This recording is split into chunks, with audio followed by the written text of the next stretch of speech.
Isang taong dakila, isang taong inakala ng lahat na patay na.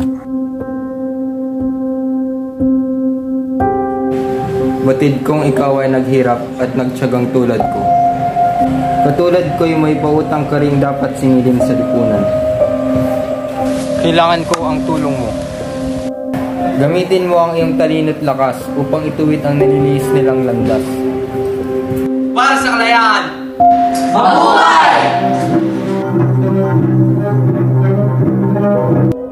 Nais ko lamang pong maging manggagamot at iyon ang tungkulin nais kong gampanan. May higit pa bang karamdaman sa isang naghihingalong lipunan? Paulita, ayusin mo nga yung pananamit mo.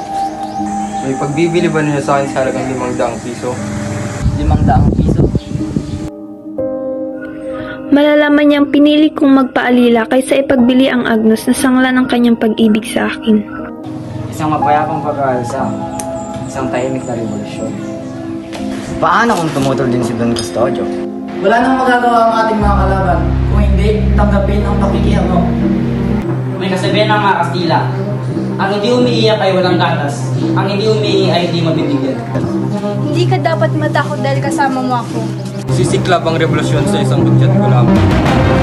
Nais kong iligtas mo siya. Si Maria Clara. Ulit na po kayong dating. Patay na po si Maria Clara kanina hapon lamang. Hindi totoo.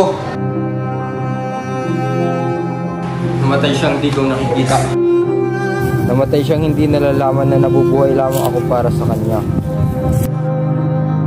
Ngayon na nakahanda akong gumanti ng masama laban sa kasamaan.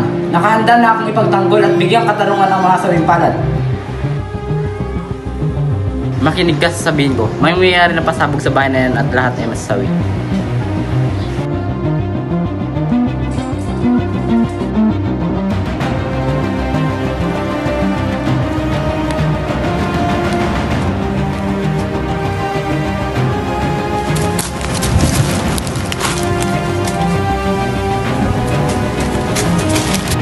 Walang maalipin kung walang magpapalipin.